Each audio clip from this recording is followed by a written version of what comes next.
اسمخا يسوس كن أريق مسح الله اسمخا يسوس كن أريق مسح الله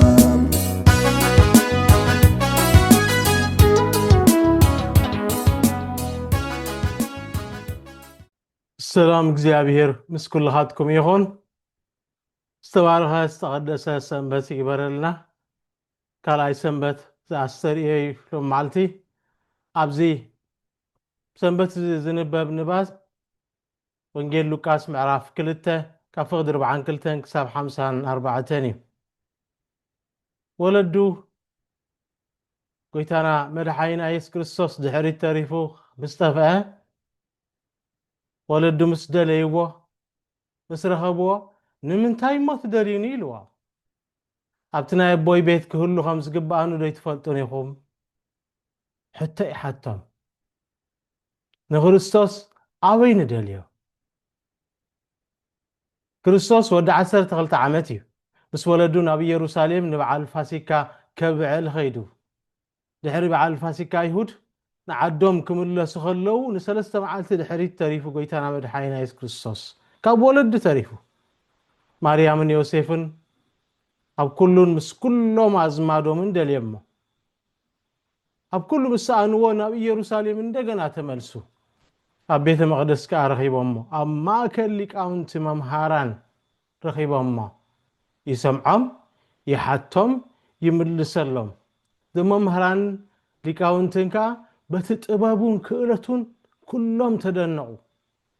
ክርስቶስ ኣይጠፍአን ወለዱ ኣብቲ ልማዳዊ ቦታ ደልየሞ ኩልና ዕላማ ንደሊና ኩልና ኣንፈት ንደሊና ኣበይና ግን ንደሊ ብኸመይ ከንደሊ መብዛሕትኡ ግዜ ኣብ ጌጋ ቦታታት ኢና ንደሊ ማርያምን ዮሴፍን ብዓይኒ ስጋ እዮም ደልየሞን ጎይታና መድሓኒና ኢየሱስ ክርስቶስ ኣብ መንጎ ኣዝማድን ዕሩኽትን እዮም ደልየሞ ኣብቲ ኩሉ ዝደልየሉ ቦታ ኣው እዮም ደልየሞ ኣብቲ ውሕስ ቦታ ደልየሞ ኣብቲ ምድራዊ ብራኸ ደልየሞ ግን ኣይረኸብዎን ልቢ ወዲ ሰብ ከምኡ እዩ ክርስቶስ ግን ኣብ ቤት ኣቦ ኣብ ዕዮ ኣቦ ነበረ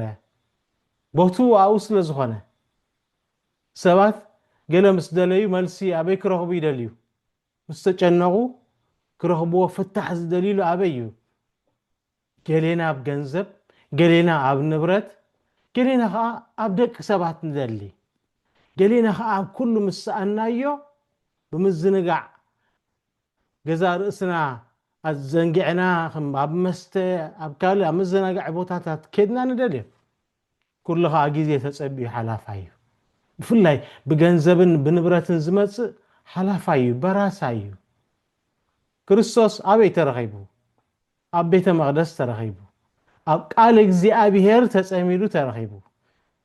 ጎይታና መድሓኒና ኢየሱስ ክርስቶስ በዓሉ እኮ መንግስተይ ናይ ዓለም እዚ ኣይኮነን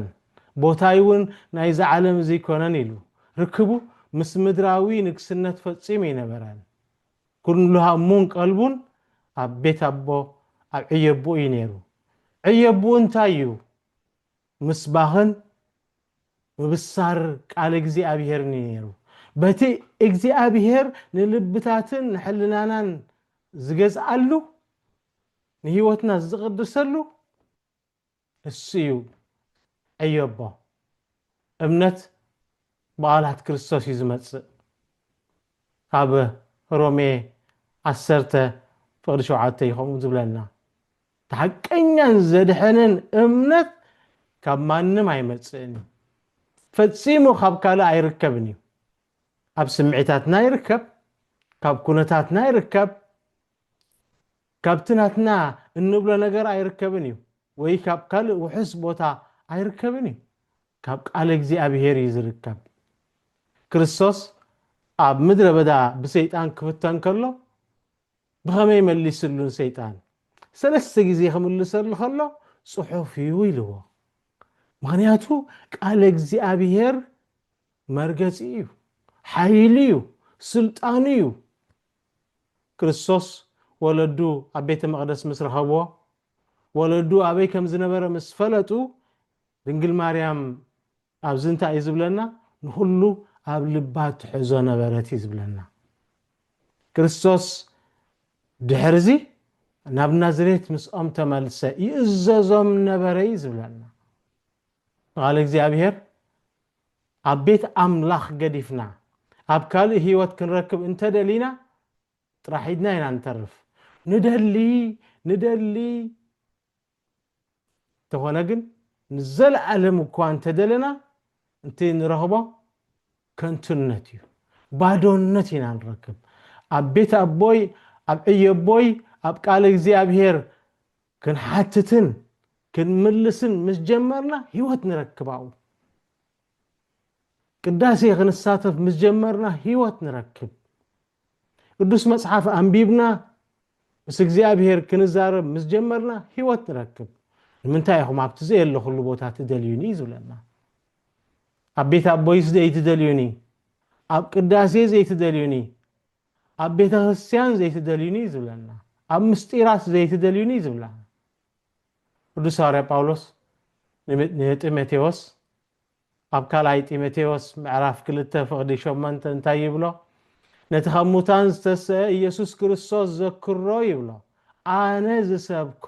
እቲ ኣነ ዝሰብኮ ወንጌልካ እዚ ይብሎ ክርስትና ርክብ ምስ ክርስቶስ እዩ ብዛዕባ ክርስቶስ እዩ ወንጌል ከዓ ክርስቶስ እዩ ንጉስ ዳዊት ን12 ነገደ እስራኤል ዝጠርኒፉ ኣብ ሓደ ማኣዲ ምፅኡ ንታቦት እግዚአብሔር ኣብ ቤተ መቅደስ ኢየሩሳሌም ኣንቢሩ ማእከል ኣምልኾ ገይርዋ እዞም ቅድስቲ ስድራ እዛ ቅድስቲ ስድራ ኢየሱስ ማርያም ዮሴፍ ኣብዚ ቦታ ዝኸይዳ እያ በጊዕ ፋሲካ በዓለ ፋሲካ ዘብዓለት ክርስቶስ ከዓ ንህዝቡ ሓድሽ ቤተ መቅደስ ኮይኑ በዓሉ ብሰብነቱ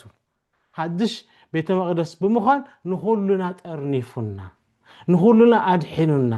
ንክርስቶስ ኣበይ ንረኽቦ ኣብ ቤተ መቅደስ ንረኽቦ ኣብ ሰብነቱ ንረኽቦ ኣብ ቤተ ክርስቲያን ንረኽቦ ክርስቶስ መን እዩ ወንጌል እዩ እቲ ቃል እዩ እዚ ቃል እዚ ኣብ ልብና ኣንቢርና ኣብ ህይወትና ኣስሪፅና ህይወት ክኾነና ምእንቲ እዚ ሰንበት እዚ እናተገልፀ ዘመን ኣስተርእዮ ናይ ግልፀት ዘመን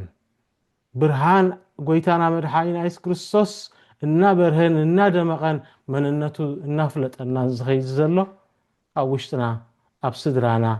ኣብ ኩሉ ኣብ ንነብረሉ ከባቢታት ኣብ እንኸዶ ኣብ እንረግጾ